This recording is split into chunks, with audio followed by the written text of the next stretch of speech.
Hi, this is Mark Hummel, and I'm in Chicago with Mark Hummel's Harmonica Party, and I am talking to Scott Dirks, who's driving our vehicle, and we're going on a little tour of Chicago and its blues landmarks in the South Side. We started in Hyde Park at Valois Restaurant, and here we are on, what is it, Lake Park? Yep. Lake Park Boulevard. We're coming up on Muddy Waters' former residence. All right, so there was a building next to this, Scott? Yes, originally there was another apartment building there. And, Okay. I believe that the museum has acquired that and turned it into a little park, which they use for performances occasionally. Oh, okay. And that basement would be where James Cotton and Otis Spann lived. Yep. And Paul Osher and a number of others. Yep. Lived here. Wow. Okay.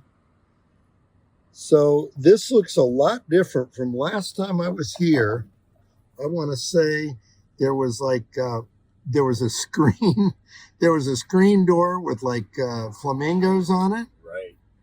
and that's all gone. Originally, that was cast iron flamingos. Right. And Right. After Muddy moved out, I don't know what happened to those doors. I imagine somebody ended up with them. Last time I was here, they were here. The cast iron has been gone for decades, but they painted the pink flamingos onto the doors that replaced the cast iron Okay. door, sort of All security right. doors. All right. So that must be what I saw. And you can see there's a little on the right of the stairs. There's a doorway down into the basement, and that's what made it possible for all these guys to stay there. That's the Spann's house, right? Yeah. Aha. So they went downstairs to get in without disturbing Muddy and his family. Exactly.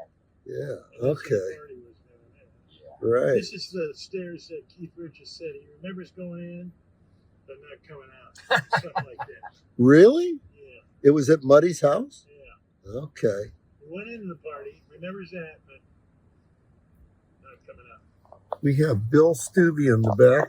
Oh, hi Say there, hi, everybody. Bill. Hello. All right. All right. So we're off. Next destination.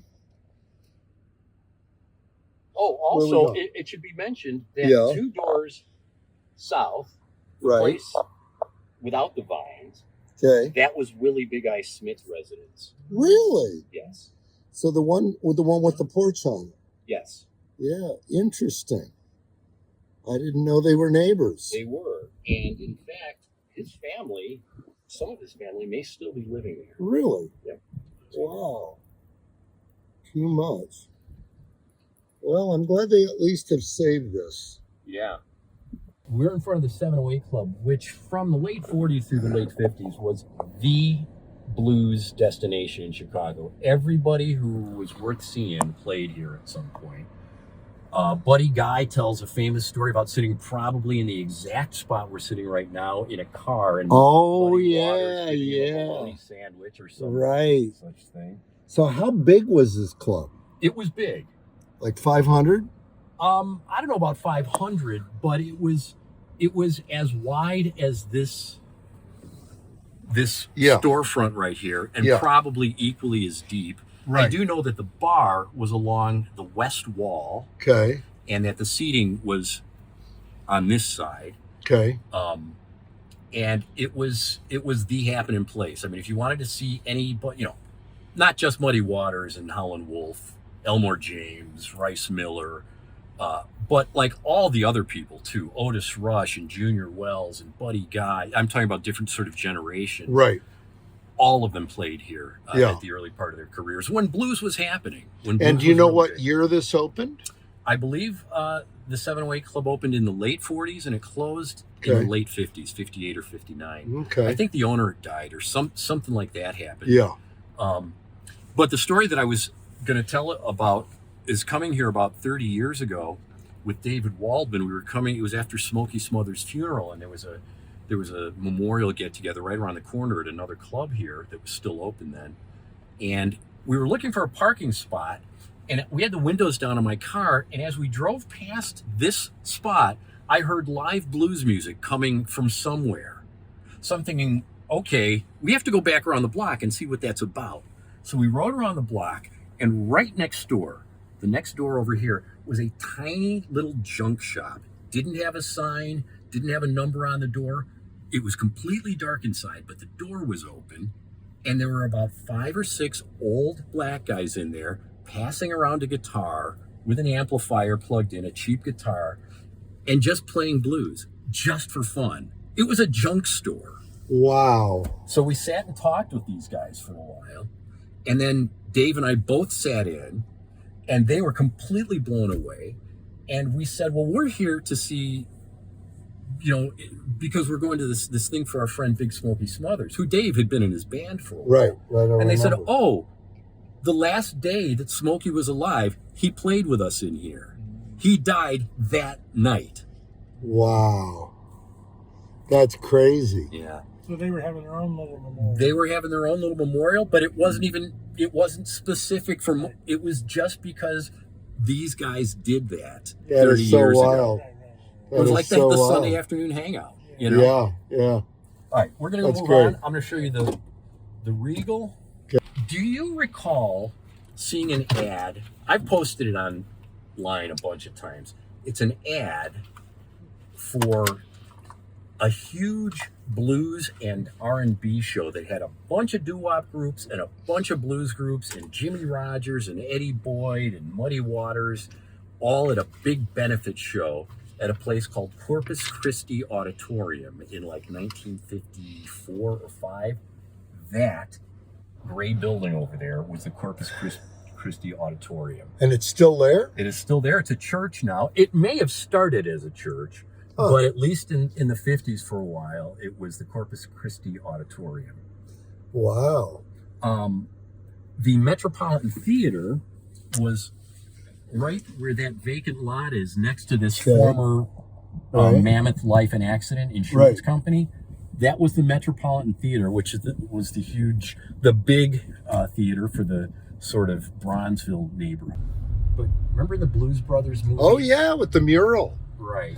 Yes. And the people dancing on the L platform. Right. That's the platform. So was that actually a pawn shop? Yes. There was a real pawn shop. It looks like it's no longer here now. Yeah. So this is State Street. Okay. State Street in the 20s and 30s was the primary black downtown. Oh, okay. But most of what made it, and this is where a lot of the jazz stuff happened in Chicago in the 20s and 30s, where Louis Armstrong played, and all the New Orleans guys who came up to Chicago. There were joints up and down State Street. Right.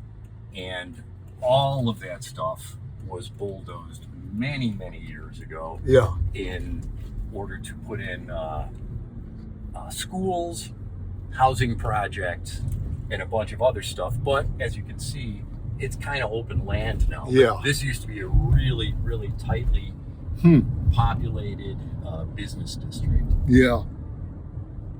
So doesn't Sunnyland talk about State Street in one of his songs? Sure, there are lots of blues songs about State Street, because that was the great street. There's a statue of somebody right there, a musician. Oh, I'll bet you that's a statue of this guy called Captain Walter Diet, who was a music teacher who taught all kinds of Chicago musicians when they were high school students. Interesting.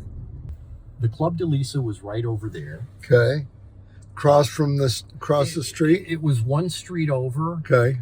On Garfield? And just south of Garfield, which is 55th. Yeah. Right. This white building is where Little Walter's apartment building was. Oh, really? Okay. So that's where he actually lived. Yeah. But was not there at the time of his death. But I think the final stop, and maybe it's fitting, is going to be 204 East 54th Street. This vacant lot is where there was a 3-story, maybe 6 to 8 unit apartment building. Right. Where Little Walter spent his last night before he died. Yeah, of a very short life.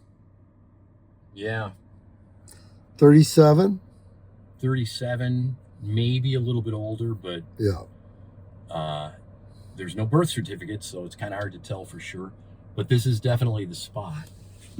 And when I first came here, there was still a building there, and it looked abandoned. And as I was looking at it, someone poked their head out of a window upstairs. Was it Little Walter? I'm not sure, but it was kind of surprising to see at that moment. I'm like pointing up there. That's the wait a minute. Little Walter saying, "You found me." Yeah. The building on the corner there. Yeah.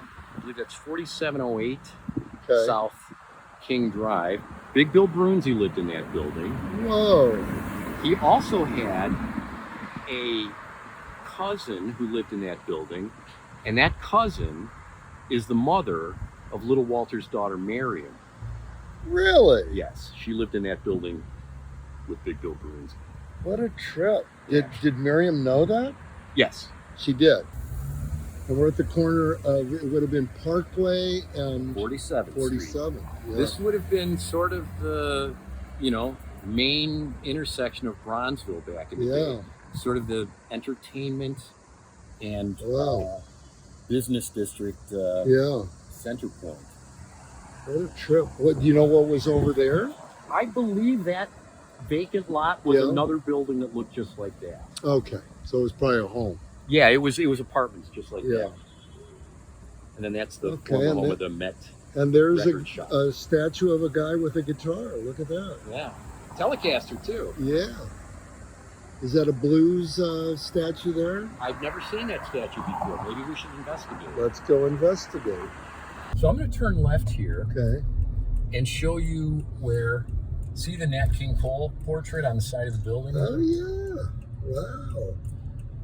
The vacant lot next to past God's House for All Nations, I think it is. That's the location of the Checkerboard Lounge, which literally fell down before it could be knocked down. Tell me, the one that Buddy owned? Yes. I've been there. 423 East 43rd Street. So this What a trip. grass-strewn lot, Yeah. that was the Checkerboard. That was the Checkerboard. Yep. Wow. This, I believe, was Pepper's Lounge. Right here? Yes. Whoa. Back in the late 90s, I talked to drummer Bill Warren, and he told me that he had played with Little Walter on his final gig. And he told me the story of Little Walter leaving at halftime and never returning. And that night was the night that he died. I asked him where this place was, and he said it was at the Purple Onion Lounge on 43rd, just around the corner from where Muddy lived. So the building up here on the right Okay. might have been the Purple Onion, Really? where Little Walter played his last gig. Right here. Okay. Could be Little Walter's last gig. Right here. Probably looked nothing like this at the time. But it could be. Yeah, this. All right, so we are at 2120 Michigan Avenue at the Chess Studios that are now opened by Willie Dixon, right? It was Or opened, Dixon's family? nowadays, yeah, it's open. Yeah. It's owned by the Blues. Is it the Blues Heritage Foundation? I can't. That Blues I'm not Heaven su- Foundation. Okay, Blues Heaven, Foundation. which is They bought the Memphis, building and they have turned it into a museum. Yeah. Okay, so But this Blues Heaven is Dixon's family. Yes. Yeah. So is it true that Sonny Boy drove his car into the front of this place? That is a story. That's one of the many stories that goes around this place. There are lots and lots of myths and unprovable things. Right. I don't know where the Sonny Boy driving his car through the front window story came from, but if you look around, you see that it is entirely plausible. I don't know that it's possible, Yeah. but it is plausible. Yeah. But this is the building where, starting in May or April of 1957 through about 1965 or 66, every chess recording session that they undertook for themselves was done on that in that studio upstairs. Oh, really? So it's an upstairs studio. Yes. Okay. For All some the reason, I offices- always thought it was downstairs. The offices and some of the storage are downstairs. There's an unfinished basement that supposedly was used as an echo chamber for some recording sessions, but the actual studio is up a stairway, a long straight stairway along this wall. Okay. And it just opens up into the main recording area. Okay. These windows here more or less represent the back of the control room. Okay. The control looked out into the studio. Okay. So the Rolling Stones recorded here. I know everyone likes to hear that, but Yeah. everyone else did too. And the Rolling Stones claim that they saw Muddy painting the place, which is apparently a bunch of BS, Well, right? Keith Richards is literally the only person who remembers Nobody else has acknowledged that. that. Yeah. Most people, including Marshall Chess, say it's absolutely ludicrous. Yeah. I tend to agree. Muddy was actually pretty successful at the Yeah. time when the So Stones there'd be no came here. reason for it. He had just toured Europe. He had just released a new single. Very unlikely that he would be painting the ceiling in between his regular gigs he was doing in Chicago at that Right. time. But this is the place where the Stones came and recorded, Yeah. and lots of other people have. Yeah. There's a sort of interesting side story to this, and that is after Chess left this building, Ralph Bass, the record producer, Right. occupied this, and it was a dance studio run by his wife in the former Chess recording area. Interesting. Well, we need to tell Stephen, his nephew, about that Yeah. thing, don't we? Yeah. Yeah. Another thing worth noting is that Let's go look at the yard here with the flags. I like this. VJ, during VJ. the time when Chess was in their sort of heyday at this location, VJ Right. was right across the street. Just across the street. Nothing left of that. No, that's the site of the old New Michigan Hotel. Remember the Geraldo Rivera Hotel? Oh, yeah. That's where that was. Obviously, not there now. The John Dillinger story, or no, what was it? Al Well, Capone. Capone had his Al headquarters Capone. there. Right. At that hotel? At the hotel that used to That stand used there. to stand there, yeah. One of the first times I came to this building, this was just a vacant lot. Right. It was in the dead of winter, probably late 1980s, and this was not open as anything. Right. It still had the signage on it, but it was all closed and boarded up. This was not dated. It was just a vacant lot where a building had stood once. Right. And there was a pile of garbage from about 15 feet out from that wall up to the wall about 15 feet high. Just garbage. It was Whoa. weird that someone had gone inside and just cleaned everything out. And it was among the many, many things were thousands of what they call flats, which is the image that gets stuck on an LP cover Yeah. before it's stuck on the actual LP cover. Right. So there were thousands of album covers, just stacks of them, just in this pile in the wet snow, rotting away. Wow. Not one single thing was salvageable. But it was just Crazy. the garbage that had been cleaned out of this place. I do know that this area used to be called Record Row. This is where there were record companies up and down Michigan Avenue here. Uh-huh. And there were various recording studios. And a guy who had been doing Chess recording sessions as a trumpet player, a guy named Paul Serrano, opened up a studio a couple of blocks from here and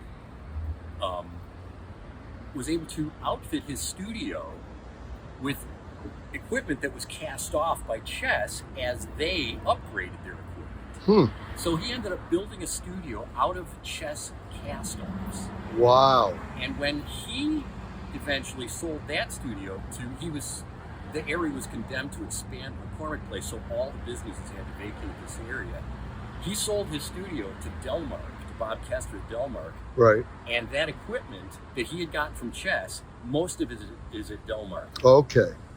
So that's at Riverside That's Studios now. when you may have recorded on some of that. I may have, yeah. Well, they showed me a bunch of old tape machines there.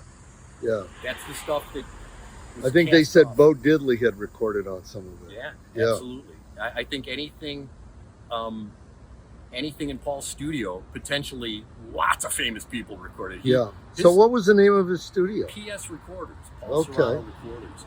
And among many things, I guess among blues nerds, they're kind of known for doing this Ralph Bass series of I Don't Give a Damn If Whites Bought Them or whatever albums. All of those were recorded at PS Recorders, along with lots of other recording sessions. Guys like Little Matt Simmons, and Fenton Robinson, and people like that. We should head on. So we're headed to Sonny Boy, John Lee Williamson's house right now. And we are on State Street and 31st, headed towards Giles. And we're going to look at the old location of the Plantation Club, where Sonny Boy 1 was stabbed, right? Or was he? No, he was stabbed at somebody's house. Wasn't that the deal? He was not stabbed, though. He was beaten. Beaten? Yeah. I got a chance to see the police record pertaining to the murder of John Lee Williamson. And they talk about him being disheveled and cuts and bruises and so on, but there's no mention of an ice pick hole or any stab wounds. So he was basically just beaten. He was basically just beaten to death. Yeah. And then did he die on his own doorway, or he made his way home from the club?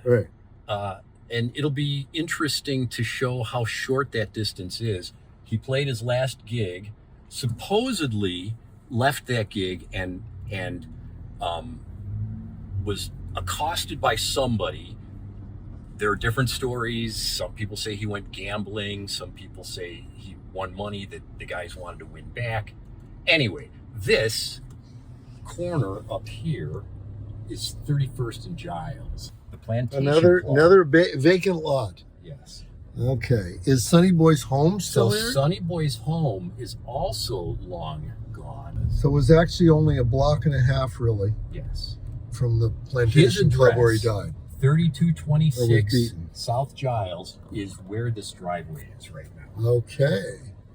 So that's where it would have been, right there. But there is an interesting story here, and that is Billy Boy has told stories of John Lee Williamson collecting comic books. Have you ever heard about this? I think so, yes. He liked comic books, and he liked to collect comic books. And according to Billy Boy, he liked to trade comic books with the local kids who attended that school. Wow. So that school's still standing. School is still there. Yeah. Also, this is 100% conjecture, but good morning, little schoolgirl. Hello. Just saying. Good point. He lived across the street from the school. That on this upcoming block here, in the 1960s and maybe into the 70s, Big Walter Horton lived. Really? Yeah. In this block? Yeah, I can't remember the exact address at this moment. I'd have to look it up, but it was 33-something South Giles. Interesting. And that's this block.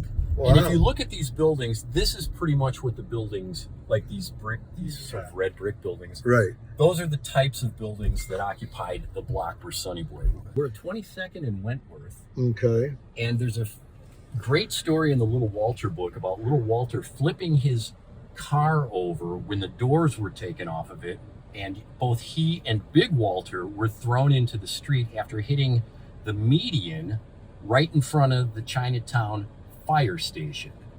That's the median. That's the median. And that's the fire station. Wow. So that's where it happened. The famous flip the convertible with no doors on it. Exactly. Yes. You figured out what kind of car it was? I believe it was, I think Little Walter said it was like a 39 Lincoln or something like that. Some big old sedan. Right. A car that did not have air conditioning. Right. And in order to cool off in the summer, you could easily take the doors off and drive it that way. Right. And that's what he did.